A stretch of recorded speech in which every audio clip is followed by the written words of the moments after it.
परदादा हजरत ज़हीरुद्दीन बाबर रहमतुल्लाह ताला अलैह की शान में उनकी सालगिरह के मौके पर प्रोग्राम मुनक़िद किया गया है। सवाल ये पैदा होता है कि हम ज़हीरुद्दीन बाबर की सालगिरह क्यों मनाते हैं। बहुत से हमारे दोस्त ये सवाल करते रहते हैं कि हम ज़हीरुद्दीन बाबर की सालगिरह क्यों मनाते हैं, दूसरे मुगल शहंशाहों की क्यों नहीं मनाते। अर्ज ये करनी है कि ज़हीरुद्दीन मुगल बादशाह हमारे लिए एक एजाज़ है। वो एजाज़ यूँ है कि बड़े सगीर पाक व हिंद के पहले शहंशाह ज़हीरुद्दीन बाबर। दूसरा बेनिफिट उनको ये आता है सालगिरह मनाने का कि माशाल्लाह उन्होंने 12 साल की उम्र में तख्त नशीं बने। उनके वालिद गिरामी की मौत के बाद तख्त जो उनके हिस्से में आया वो 12 साल की उम्र में आया।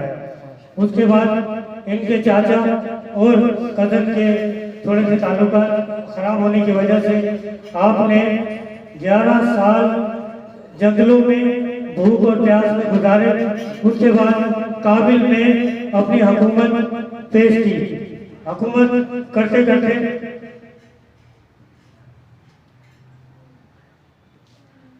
आप पानीपत की लड़ाई के लिए आपने ऐलान जंग किया। पानीपत की लड़ाई हजरत इब्राहिम लोधी के साथ मुकाबला हुआ। उस वक्त आपके पास 12,000 की फौज थी और इब्राहिम लोधी के पास 1 लाख का लश्कर था। लेकिन आपके हौसले बुलंद थे और बुलंद हो भी क्यों ना, क्योंकि आपका ताल्लुक माँ की तरफ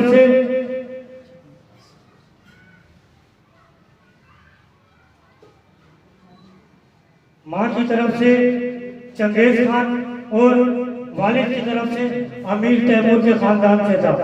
आपकी रगों में जो खून था वो 2 सिपह सालारों का खून शामिल था। तो आपके जो जज्बे थे वो बुलंद थे।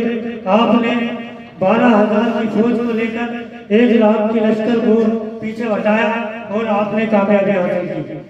उसके बाद हिंदुस्तान के अंदर 7 शहंशाह 7 बादशाह जो थे हुकूमत कर रहे थे। आपने यके बाद दीगरे उन सबको शिकस्त देकर हिंदुस्तान की सरजमीन पर अपना राज कायम किया। जब आपने अपना राज कायम किया पूरे हिंदुस्तान की सरजमीन पर, उस वक्त जो दूसरे बादशाह थे जिनमें 5 मुसलमान बादशाह थे और उसमें 2 गैर मुस्लिम थे, उनका तरीकाकार क्या होता था कि आप जो वहाँ की जो रियाया थी उनके साथ जुल्म व सितम करते और उनको अपने तरीके से लेकर चलते। उनकी यानी इंसान सोच तजलील की जाती। तो आपने उनका खात्मा करना चाहा और अल्लाह ने आपको कामयाबी हासिल की।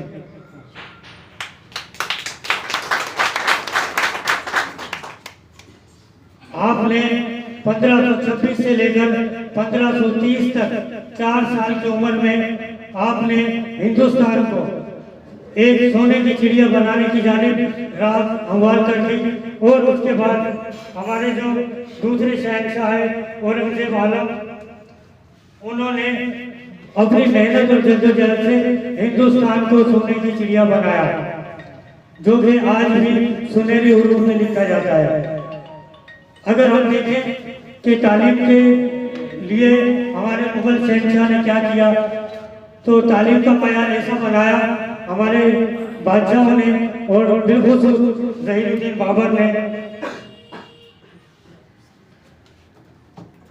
कि उस वक्त तालीम आप नहीं थी जब दूसरे बादशाह हुकूमत करते थे। आपने तमाम मज़ाहिब के लोगों के लिए यकसा दीनी मदारिस कायम किए और सबको एक ही मदारिस में जमा किया। उनको उनके अपने जो हिसाब किताब थे उनको तालीम दी।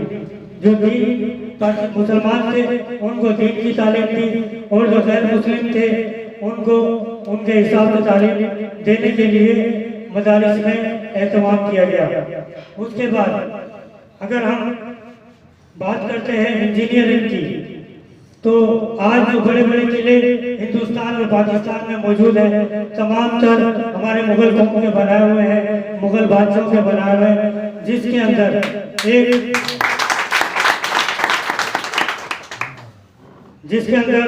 एक ताजमहल जो 7वें अजूबे में शुमार होता है, वो हमारे मुगल शहंशाहों की तख्लीक का एक नमूना है। तो दूसरा, आज जो 14 तारीख को वैलेंटाइन डे मनाया जाता है, हमारी हुकूमत से भी और हमारी जो मुगल बरादरी है उन तमाम से गुजारिश है कि इस दिन को भरपूर तरीके से मनाया करें, ताकि इस वैलेंटाइन डे ये यहूदी के नाम पर जो बनाया गया है, इसको हम मुसलमान होने के बाद इसको ना मनाएं, बल्कि इसको बाबर डे के तौर पर मनाया जाए। हमारे मुगल बिरादरी के हर शहर में आज जो तकरीब मुनक़िद की जा रही है, हुकूमत को हम बावर कराने की कोशिश कर रहे हैं कि आज के दिन को बाबर डे के तौर पर मनाया जाए और हुकूमत की सतह पर बाकायदा ऐलान किया जाए। तो मेरा ख्याल है कि हैदराबाद में जो हमारे बिरादरी के लोग मौजूद हैं, आप लोग भी इसके अंदर मेरा साथ देंगे और हुकूमत से मुतालबा करेंगे कि आज के दिन 14 फरवरी को बाबर डे के तौर पर मनाया जाए, ना कि वैलेंटाइन डे के तौर पर। बस आज की तकरीब में आज के दिन के हवाले से मैं इतना ही कहूँगा। आप लोगों का बहुत बहुत शुक्रिया कि आज यहाँ पर तकरीब में तशरीफ लाए। अस्सलाम वालेकुम व रहमतुल्लाह।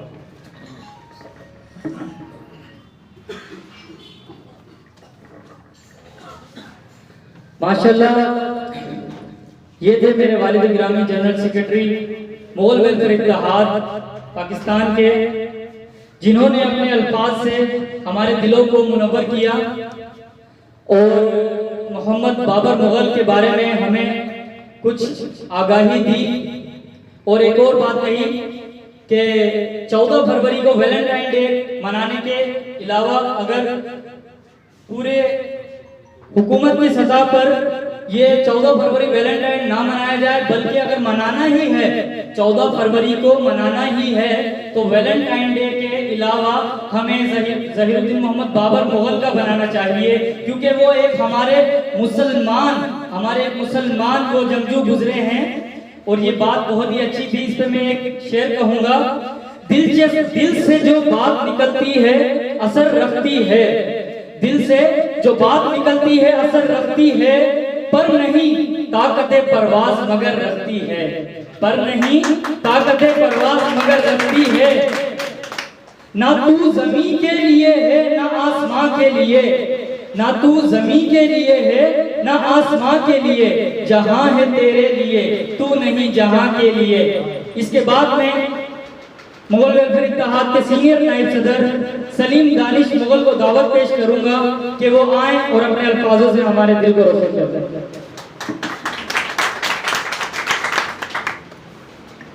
बहुत शुक्रिया ज़ेशान भाई। अस्सलाम वालेकुम। एक बार फिर मुगल वेलफेयर इत्तेहाद के ओहदेदारान और बिरादरी के तमाम दोस्तों को अस्सलाम वालेकुम। औज़ु बिल्लाहि मिनश शैतानिर रजीम। बिस्मिल्लाहिर रहमानिर रहीम।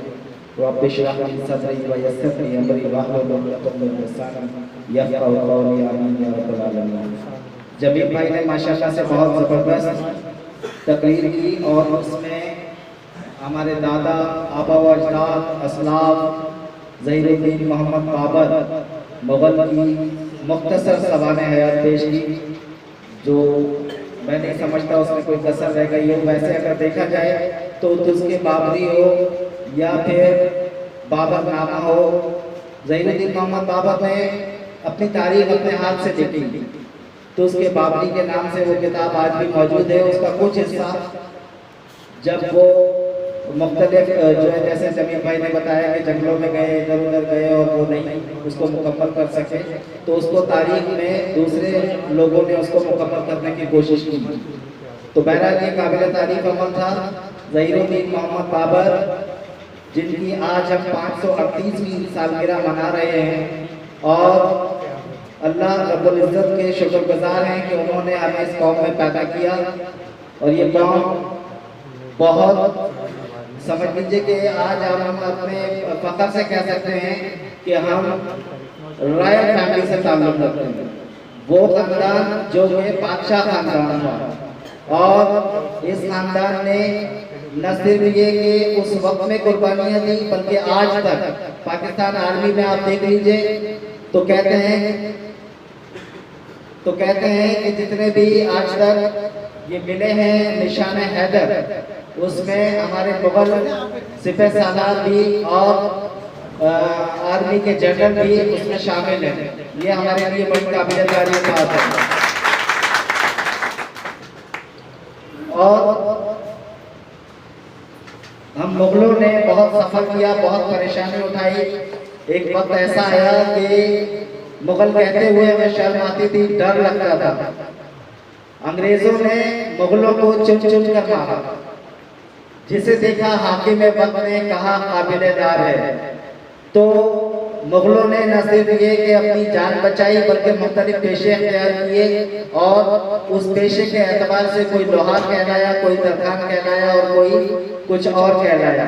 अपने आप को मुगल कहते हुए हमें डर लगता था, इसलिए कि जान सबको प्यारी होती है। लेकिन फिर अल्लाह रब्बुल इज़्ज़त ने इस कौम को उरूज बख्शा, और हमारे मुगल के आज़म साहब, इनका काम मुगल बिरादरी को रोशनास कराने में पाकिस्तान में और इसके लिए काम करने में बहुत अहम है। इन्होंने माशाल्लाह बहुत ज़बरदस्त काम किया और मुगल बिरादरी को इकट्ठा किया, और आज तक इनकी कोशिश है कि तमाम मुगल भाई आपस में एक दूसरे से मिलें।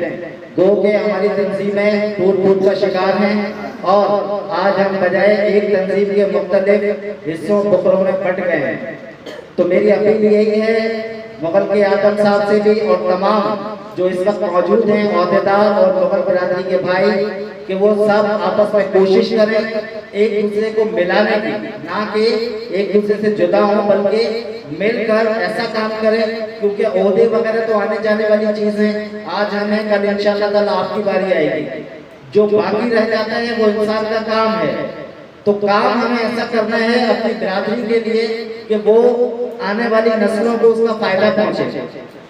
उस काम के अंदर बहुत सारे काम हैं, आप देखेंगे मुख्तलिफ बिरादरियों की सोसाइटीज हैं, हॉस्पिटल्स हैं, कोई मेमन हॉस्पिटल है, तो कोई कुरैशी हॉस्पिटल है, तो कोई और हॉस्पिटल है, डिस्पेंसरी है, एम्बुलेंसेज हैं, सोसाइटीज हैं। लेकिन हमारी मुगल बिरादरी में इस किस्म का कोई काम अभी तक नजर नहीं आता।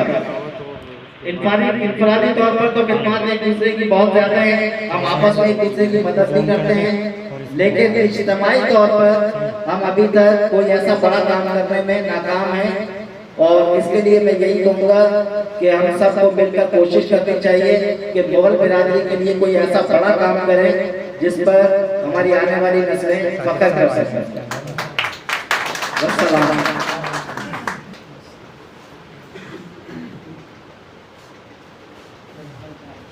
बहुत शुक्रिया।